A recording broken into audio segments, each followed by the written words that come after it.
unfortunately it looks like they held it off due to an act of Chuck, I think is what it's called. Yeah, there's a state of emergency down there, and so that leaves, unfortunately, us stranded here and a lot of you guys in Seattle.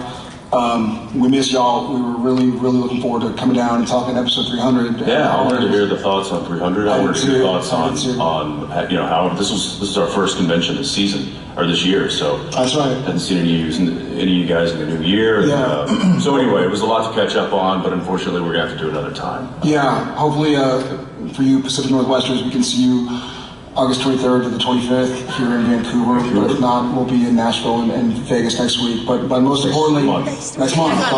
And most importantly, y'all stay safe. A state of emergency is no small matter, so make sure you stay off the roads and stay warm.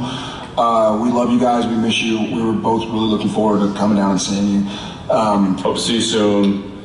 Get home safe, and when in doubt, blame Benedict. Yeah.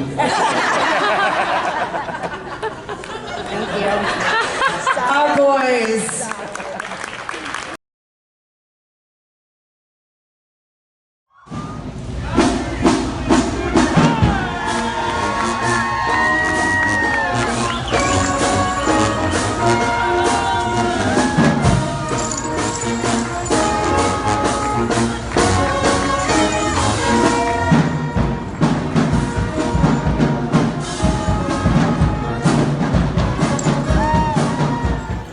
Jensen, Bacchus 51. That's it, 51, 5-1. You're familiar with New Orleans, but you're not familiar with Mardi Gras. It's your first Mardi Gras. My first Mardi Gras. First impressions? First impression, it's a little wet. Right. So I hear there's a few people that might have, have a courtesy phone upstairs and maybe turn that water down for a little bit for the weekend. But we'll wait to see. Rain or shine, we'll be out there. I'm looking forward to it. This is going to be a fun weekend. And you're Bacchus 51. You're in a line of folks that include Jackie Gleason, Bob Hope. I know, man. This is crazy. Bob, what's going through your mind? Don't mess it up. Right. Do them proud. Yeah. Any royal decrees? Ooh, not yet. Let me get my crown on first before I start throwing that stuff out. Have a good one. Just take a message for me if you wouldn't mind. It's an honor and a privilege, and I'm very humbled to be here, and I hope to get to see all you guys and hand out some of these balloons here for you. There's probably some laying on the ground there. There goes one. But anyway, it's just this is the week started yesterday. We got into town, and we've just been so thrilled with the outpouring of hospitality from this city, and I've always loved this town. I like to say I married into it. My wife is from Louisiana, and my in-laws, they all live in Louisiana, and so it's, we love it here, and we love coming here, and this is just a really special way to celebrate Mardi Gras. It's also a really special way to celebrate my birthday, which happens to be today. So, yes. So this was certainly one of the events during this week that I was really, truly looking forward to. So anyway, that's I just wanted to say thank you. Thank you for being here. I'm thrilled to be here as well. And hail Bacchus. Hail Bacchus. Okay. What do we got here? Is this me?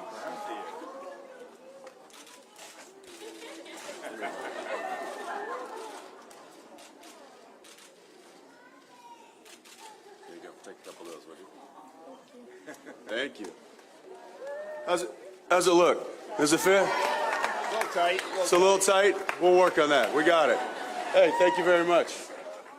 Hey, Jensen, can we ask just how much it Yes. means for you to be able to be here and take part in this? There's so much that goes on during Mardi Gras. How important was it for you to make sure that this was a stop? She was asked. So I'll just repeat the question. She's just asking how important was it that this be a stop in the whole Mardi Gras festivities. Very important. In fact, this was one of the most important things to me. I think obviously looking forward to the parade. This is my first Mardi Gras, so. The parade is, we caught a little bit of the muses last night, which was, if that was any indication of what Bacchus is going to be like, I better get some sleep. Amen. But this was on the list of things that I was most looking forward to. I have 3 kids of my own, and children, and just in part, are a big part of my life. And when they said Children's Hospital, you're going to stop by there, without question, this was one of the. And I brought my brother-in-law Gino. I was like, listen, I'm going to need some support if I'm going to go and shake some hands and see some kids, because again, it's just a special place in my heart. So happy to be here, thrilled to do it. Yeah, thank you. All right. What do you got? Hey.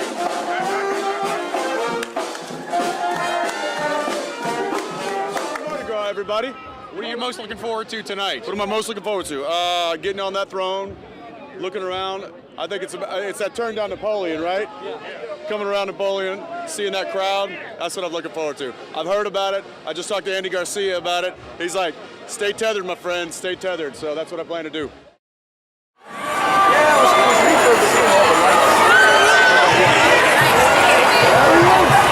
Dean Winchester.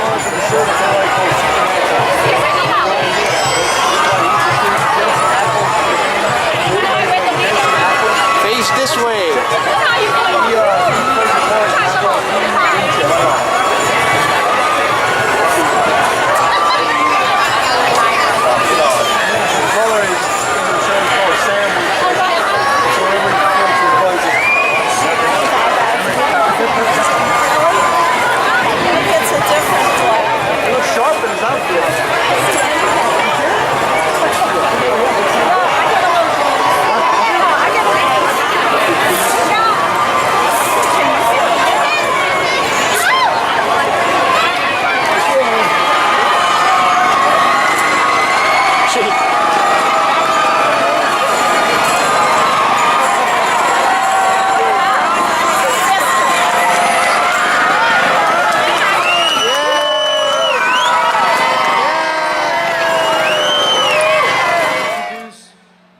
Wonderful king. And we have the captain of Bacchus introducing our Bacchus 51, Jensen Ackles. Thank you, Clark. And thank you to all of you who showed up here today on what turned out to be an unbelievable Sunday afternoon for Mardi Gras. I want to give a special thanks to the Brennan family. I want to thank the Bacchus crew. I want to thank the city of New Orleans. I want to thank each and every one of you. This has been an absolute thrill of a lifetime for not only me, but my family and my friends. And I was saying earlier, I can't imagine doing this once every 10 years. These guys do it every 12 months. You guys are crazy.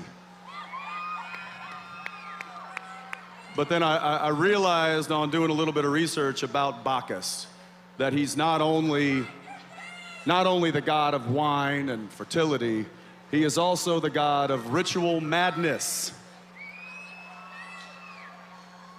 which I see you have accomplished here this evening. And it is also said about Bacchus that if you partake in his powers and in his mysteries, then you become possessed with the God himself. So let's get some ritual madness up in here tonight, and let's get possessed with the spirit of Bacchus. You guys are unbelievable. Thank you so much. Clark? Well, this is the way to end the show. The rendezvous, we have Bacchus 51. Yes, we do. Jensen Ackles, and we should say happy birthday. It's your birthday weekend, right? Hey, well, yeah, my birthday was on Friday, March 1st. So awesome. I can't think of a better way to celebrate a birthday. In fact, now I should just stop having them.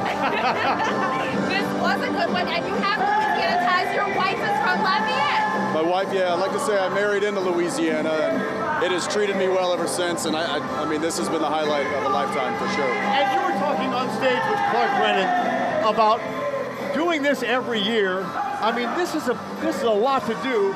You said I couldn't do this every 10 years, much less every 12 months. Yeah, no, I mean, looking around me, and when we came into this convention hall on the floats, first of all, the trip through downtown New Orleans on that float is unlike anything anybody's ever experienced. If you ever have a chance to ride in a Mardi Gras parade, do yourself a favor, it'll change your life. But doing that and then ending it in here with all of these incredibly beautiful people and this wonderful band, I mean, it's just, you can't write this stuff. Well, Jensen, there's one thing like there's riding in a parade and there's being Bacchus or king. It's good to be the king. It is great to be the king. I will say, I'm being up on that throne. I thought I was worried about, well, you know, what happens if I have to go to the bathroom? What happens if I get tired? What happens if I get hungry, thirsty? None of that happened for 5 hours. It was all adrenaline for the entire time. I never sat down and I never wanted to. It was incredible. And it's an adrenaline weekend, isn't it? Oh, it starts at Children's Hospital and it runs all the way through, doesn't it? I kept hearing that it's not a sprint, it's a marathon. It's not a sprint, it's a marathon, and I think it's a super marathon. I think it's one of those like 100-mile marathons. So, oh, there I am. Yeah. There you go. That was so cool. Meeting with the kids and meeting with the staff there, and they're doing really, really good things. And their brand new facility. That was one of my highlights as well, just being there. And not to feed your ego, but one of the guys from Bacchus was saying they've never had the kind of response online that they had when you became Bacchus. Well, that's just because my mother, she spends a lot of time online making sure that they don't say anything bad. Well, good to know that. Your mother and a ton of other women. Let's talk about this. Is this your first Mardi Gras? It's my first Mardi Gras. Okay, that's insane. So now your perspective is as the king. I don't know how you come down from that. I don't know. Well, I had a little conversation with Andy Garcia just a moment ago, and he said now you got to come back and you got to wear a mask and be incognito. It's a whole different experience. So I plan on doing that soon. What was the biggest surprise for you from this experience? Because we're crazy. You know what the biggest surprise was? The amount of people, and it was as far as the eye could see. And because I'm the first float, they're all looking at me, waiting for me to come down the road, and I'm just hearing like, "Throw me a bead!" and so I'm just trying to get them out as fast as I can, and I think I've got a couple of bloody fingernails. You may have right a now. rotator cuff. And did you talk to other stars who have been Bacchus to get some advice on, gee, what's this like? Well, yeah, I've had a few people tell me some things, and like I said, I talked to Andy both before and after the parade, and I actually went up to him before we got on the float, and I said, Andy, come on, one piece of advice, and he just goes like, oh, no. And he's one of the guys that comes every year. And he got it right. I mean, he came up to me afterwards, gave me a big hug. He said, "Am I right? You can't explain that. Yeah. You can't put that into words." No. And he's right. And I said, I'm like, there's nothing in Hollywood that does it this big. There's nothing that I can think of that goes this big to this extent and puts on this much of a show. It's truly one of a kind. And you know what? You know you're a big star when even the rain stops for Jensen Ackles. Well, as apparently Charlton Heston once said, it will not rain on Bacchus. And so it looks like he's still pulling some strings upstairs. There you go. Jensen, thank you and congratulations. Thank you very much. You've made a great Bacchus. Thank you very much. It's been an honor. All right. I know a lot of marriages that haven't lasted that long, you know? We certainly couldn't pick who we got cast next to. And sometimes, you can't pick who becomes your friend. It just kind of happens. And we got very fortunate in the fact that we not only got picked to be co-workers, but, whatever it is, the universe kind of picked us to be buddies as well. And I think that's really given us a leg up on any issues that we would have run across being co-stars. We're so lucky because we do all really get along. I mean, Jared and Jensen obviously have that amazing close relationship. Jensen's family is our family, Danielle and their kids. So I really think that all have just been lucky enough to really work together, and not only just work together, but really grow together as a family. And I think that's really why the show works. Oh, it's great. I mean, we live next door to Jared and Jen. We love them in real life. And I just think it's so hard in this business to have, two beautiful men with big egos that actually care about each other and put each other first. But I guess we lucked out. I think Ackles and I found a really cool, unique situation where we truly enjoy each other and we enjoy each other's families, and have each other's backs. And after 14 years, spending more time with each other, you spend with your wives, your kids, your brothers, your sisters, your mothers, your fathers, you kind of go one way or the other. And we went to the place where we got closer, so just pretty lucky. We really dealt with it from a friendship level and not business partners. And that's I think that's been one of the great things that I've gotten from this show is such a great friend that knows me so well, but also somebody that I can work with on a level that I've never worked with anybody else in my life. So we understand that it's pretty rare and may or may not ever happen again. But we're proud of what we've created, and we're proud of the people that have helped us get here. So what's happening in season 14? We have a bunch going on. So season 13 ended with my brother and dear friend Jensen, who you all know, who you know. Yes. Yeah, of course. Who plays my brother Dean, and he's been possessed by an archangel, but not the good kind of archangel, the bad kind. And so.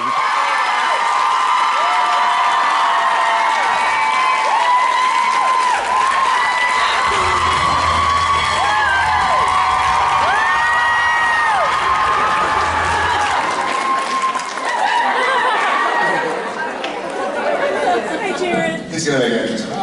Hi. Be prepared. I'm also gonna freak him out and be over here.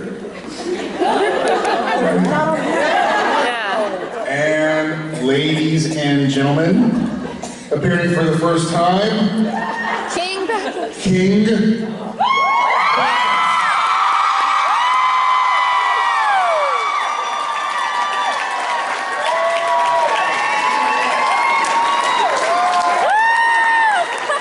I mean, all hail, guys. All hail.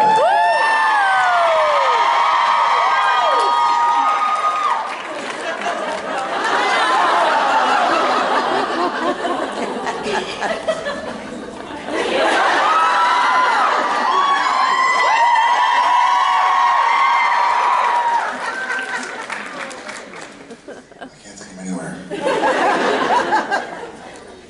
My people.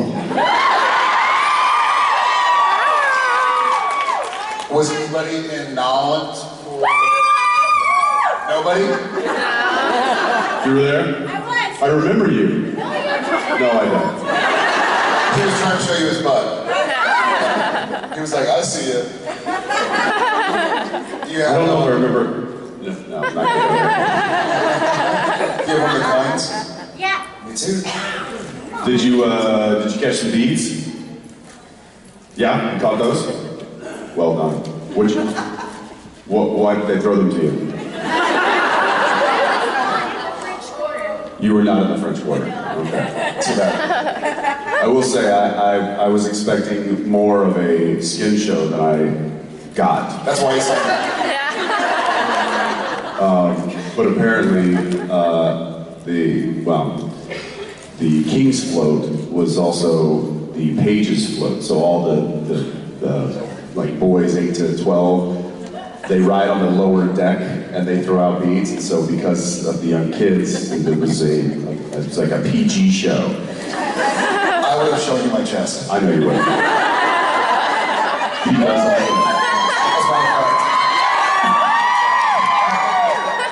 Yeah. He's like, is this getting red? It feels like it's been so long, guys. It has been. Because you weren't in Seattle. I know. Who was in Seattle? Sorry we missed It was you all guys. Rob Benedict's fault. Who would have thought of a snowstorm? I drove because I'm in Portland, so I was able to at least get out. I had to unbury my car from 10 inches of snow, but I got Yeah, for those who don't know, we were supposed to be in Yes. Seattle last month, and it got snowed out, Yes. which is rare for a West Coast city. Yeah. But Misha ditched his car. Yeah. That was a good one. Oh my God.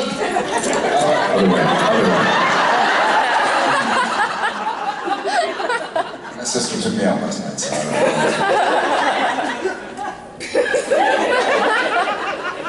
How's it going?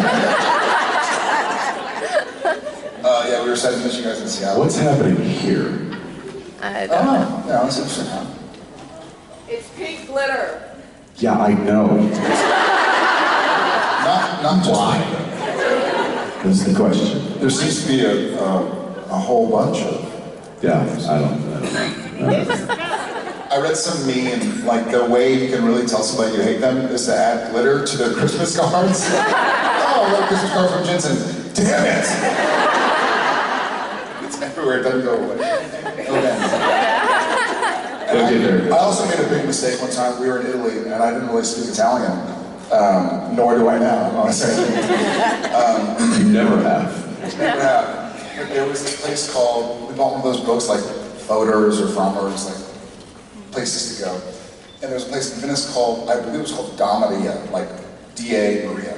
And it was like, you have to go there. So we went, and it was this awesome kind of hole-in-the-wall spot on one of the canals in Venice. And it wasn't touristy at all, like they didn't, so we couldn't communicate. And so we just sat down, it's like, oh, pointing, and like, thank you, thank you. And then they would bring out a course, and when it was done, and I was scarfing down food, and the guy would come out and say in broken English, you like, you know, and I'd be like, oh, like I thought this was the way you said it. So I kept them on like, That was so good. and they look at me like, okay, and bring the next thing out, I finish it, you like? Yeah. I didn't learn until later that this meant like, go F yourself. I thought it meant like, good, like, I like. This means like, shut it, basically. So every time they'd come out, how was the food? Shut it. So, I don't know if I'm allowed back in Italy. Funny enough, we were at dinner last night, and the waiter came up and said, how's the steak going? And Jared was like, it's awesome. That's good, right? That's what you're supposed to do. So, I finally learned. You're a cultural phenomenon, buddy. And so with you, Jared, running all of the marathons recently, do you have any tips for us? I think there are about 12 of us, and there are probably about 8 of us actually here at Nashville. Go a lot slower than you think you should. I mean it. That's the best tip that I've ever received, and the best thing that I do. Yes, that's awesome and very cool, and that was half the idea, was to kind of inspire other people to do some fun things. Go slower. You're gonna. When is it? April what? April 27th. Awesome. So you will feel a lot of energy when you get there.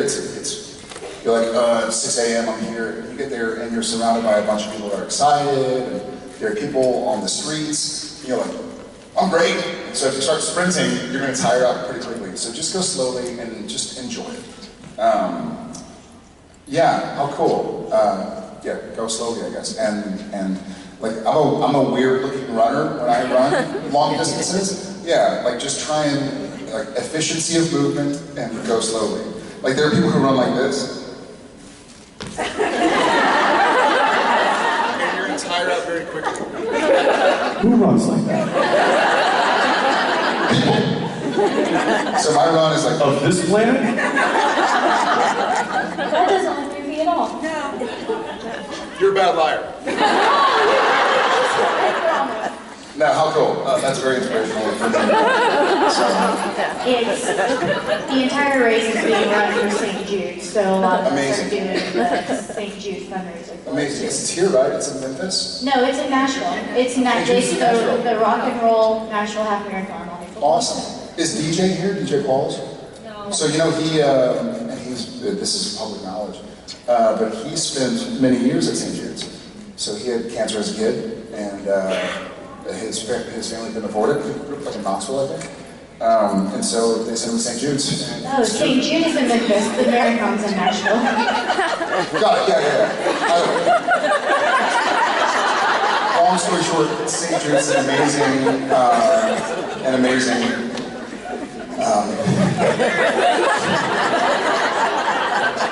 You get the idea. You need some help? Oh, in so many ways. Is that terrible? Start hydrating like 3 to 6 days out. That was one thing that I did not. It's not like, oh, I'm just gonna wake up and drink a bunch of water the day of the race. You're already dehydrated. So like literally that whole week leading up to the race, water, water, water, water. And I think he can say this more than anybody in hindsight. Make sure that you have a little bit left in the tank for the last 100 feet. 100 feet? Try the last 5 miles. So I was not hydrated, and at mile 20, all major muscles in my legs cramped. So my quads, my hamstrings, my calves all went. So they talk about like, oh, hitting a wall. I didn't hit a wall. My body just stopped working properly. So now we're at like mile 21. Like I still have 5 miles to go, and every muscle is cramping. Yeah. So that's why I look like this coming across the finish line.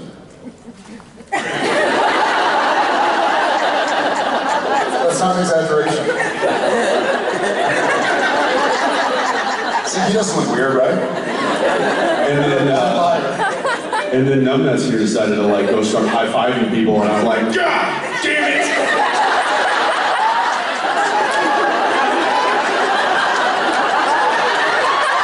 Yeah, meanwhile he's there finishing like this.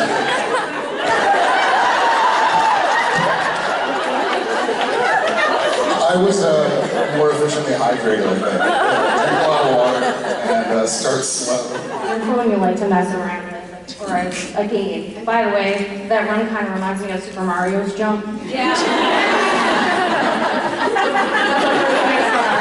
By the way, you will see, having just done the Austin Marathon, I don't recall Seattle, but there will be people on the sides that have like, touch this sign for a power-up, and it'll be a green mushroom. That's right. Sorry, Nintendo humor. What at the end of a long day? You know what I started doing? I was taking baths. Yeah. They creep me out for the longest time.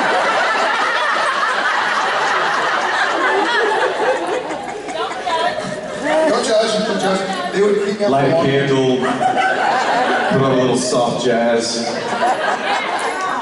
Kenji, take that. Do you use bath bombs?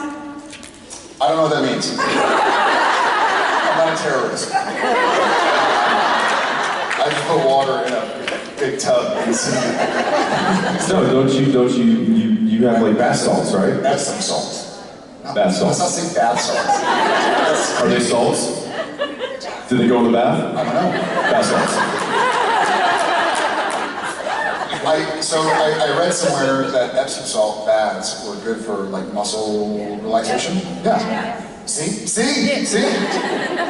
And so I pour Epsom salt in a bath and get in it, which baths for a long time creep me out.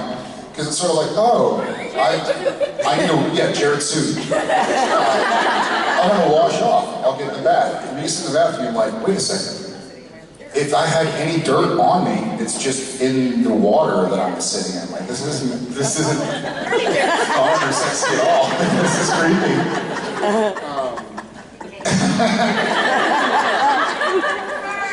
And it's difficult to fart in a bath as well. I heard. Does that have something to do with the jazz, or? There's always a point in the jazz song where you're like, I need to fart.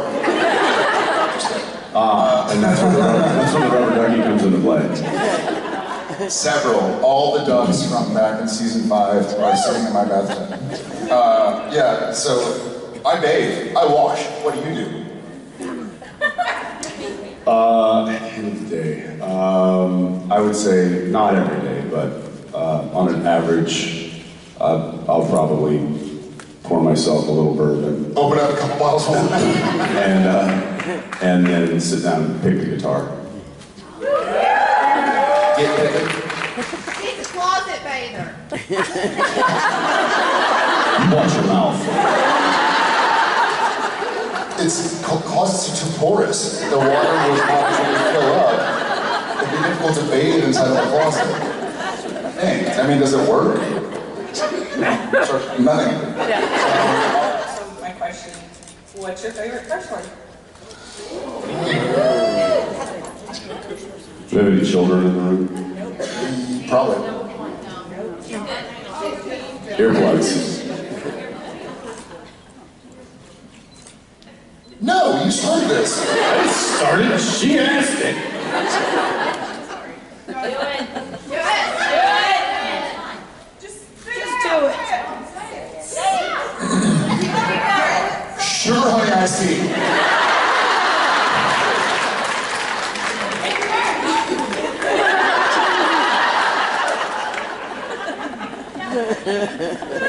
Your face is lame. So that is my Go-to retort. go-to retort. It's not really a curse word, but it kind of diffuses the situation most of the time. Whenever somebody gets mad at me, I just say, your face is, whatever they said. Like, that's stupid. Your face is stupid. You can't drive. Your face can't drive. So that's probably my favorite curse word, is your face. What's it? Very college frat boy. Your face is college frat boy.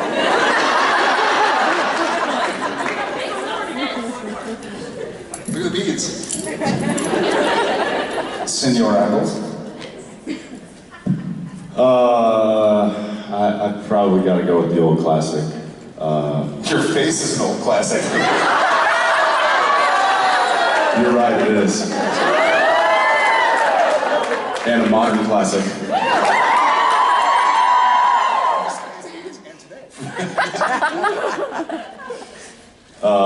Motherfucker. That's a good one. It's also it's intense. Your face. Just Friday, yeah, 2 days ago, a day and a half ago. Do you want to show him? You show him.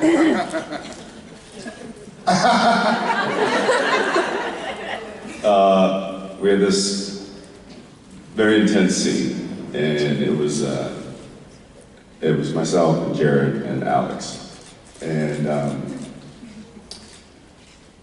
Alex and I, we walk forward in the scene, and Jared kind of hangs back a bit, and we're trying to talk him into doing something, and he then turns around, to get this affirmation from Sam, and what he got was more than that. When the camera's not on him, he thought it would be a good opportunity for some more exposure. Let's just say that there were no beads to throw, but I would have thrown them. Alex had a difficult time finishing the scene. As in, he didn't. And we hear from offset, Bob Singer's directing, and we just hear, "God damn it, Jared, stop it!" Keep in mind, he has no idea what Jared's doing. Because all he's seeing is the monitor, so that's exactly what the camera's seeing. He's off camera, but he just sees Alex laughing. He's like, "God damn it, Jared, cut it out!" And he comes walking on the set. And it's like, he storms on the set. And he just looks at Jerry, he's like, "Can you let the kid get one in? Just one take." Jim's like, "What? What do you mean? I'm not What do you mean?" One of these days, we'll have to have Alex show you. So, to be fair, the pranks that mainly he, pull, they're not very elaborate. Opportunist. They're, yes, they're of the moment and very frat boy. Your face is very frat boy. Seeing a theme. Yeah, so that was our most recent one. To pick a favorite one would be difficult. There's been a lot. Well, since this is the first con release since In a long time. since the 300th episode, I just wanted to say congratulations on the 300th episode. And especially like the goodbye scene between you, Jeffrey, and Samantha. It was just fabulous. And so my question on that was more logistics. I mean, I've heard both of you say in the past when someone has had a very emotional scene, like they try and get that person's coverage first. But since all four of you were pretty much crying in that scene, I was wondering if they brought in multiple cameras. Did they bring in multiple cameras so they could film all four of your guys' coverage at the same time, or did you guys have to take turns? Or the big deal the other thing about multiple cameras, it works great for stunts and stuff. Yeah. But if there are people talking to each other, you can't have multiple cameras because of the lighting. Oh, so if you're lighting your face, then inevitably or invariably, my face is going to be a little strange. It'd be an awkward lighting setup. Yeah. No, we just did it. We just went there. It was the last 2 days before our Christmas holiday. We had just seen you guys in Jacksonville, and that week, and Jeffrey filmed like Thursday, Friday, I guess. And he had a pretty tight schedule. His turnaround between whatever press he had to do. He was like hosting Kelly and Ryan the next day or something. Oh, okay. So it was very like, Walking Dead, to blah, blah, blah, blah, blah, to you have 2 days. So he's flying all the time. And thank you, Jeff, for coming, being a part of it. Yeah, so it was just one of those scenes that every time it felt fresh, and it didn't feel forced. Like and there's a lot of ad-libbing done in that scene and in that episode, as a matter of fact. We sort of had, I won't say carte blanche, but everybody involved knew that this was a special episode, and so they kind of let us be our characters, you know? Like, we obviously had our script, and that was majority, but like my girl, when JDM says like, my girl, or whatever, to Samantha, that wasn't scripted. Yeah. That was just, and I think you know, like, There's dust in here. The window. But it was a really cool feeling to, you know, we obviously filmed with Samantha and Jeff since the pilot, but not them both at the same time since the pilot. So it felt like a really cool culmination. It was a 300th episode. We're 14 years into this show. A lot's happened, obviously, in all of our lives. It wasn't difficult to get there. You know, it wasn't difficult to get there over and over and over and over again. That's my opinion. Yeah, that was just one of those situations where we knew it was going to be emotional, and we just had to stick with it, and you know, take after take after take. And, you know, in situations like that, we can kind of feed off each other's energy a bit, and Jeff's so good. I mean, he just brings so much to the table, and so it wasn't very. I didn't find it very difficult to kind of lock into that moment, take after take after take, because it was feeding off of Jeff's energy and Jared's and Samantha's, and it was just that, you know, that energy that was really great. Unlike the other night when I had to get emotional, and I was sitting on a tree stump in the middle of the woods by myself, in not just rain, freezing rain. Oh. So I was getting pelted with like what felt like little hail. Yeah. And they couldn't put a cover over me because it was a big crane shot that like went through the trees and then found Dean sitting like on a. Y'all can guess what he's crying about. Neither can. Your face can guess. Talk amongst yourselves. And there was no context either. It was just there was no like word. There was no words in the scene, and it was literally just a shot of Dean sitting alone in the middle of the woods weeping. Yeah. And it was so cold. It was so cold, and just like this freezing rain just coming sideways and hitting me. And I'm like, can't we just do this scene in the car? And Bob Singer's like, we could, but it's not pretty. It's not cinematic. It's not cinematic, that's what he said. He says it's not cinematic. And I'm like, who cares about cinematic? I'm cold, and my tears are freezing to my face. Your face isn't cinematic. Face isn't cinematic. So anyway, but we got the shot, and then you know, there you go. Who knows? We're getting the you get off stage. We're not thanks for coming out, guys. We're so excited to see y'all guys more. We have a lot to talk about, a lot to ask. Do we? Yeah. Oh. When you're gone. I gotta say, you look fetching today. I showered Tuesday. Once a month, whether it needs or not. Jared accidentally, his suitcase got My suitcase didn't make it here. So. It didn't make it. So he literally showed up with nothing. And so, I had my passport. so he went shopping, and I'm very proud of you. I mean, somebody helped you out, didn't they? Yeah. Everybody. Yeah. Okay. I don't know what to do. I have new socks. All right. Well, this is gonna be. I don't know what this is. This is gonna be like an award show. Jared's gonna have about 9 different outfit changes today. So I hope you guys enjoy. If y'all see a tag, help me pull it off. Yeah. Okay. It's all in there. All right. We'll see you guys in a little bit. Thank you.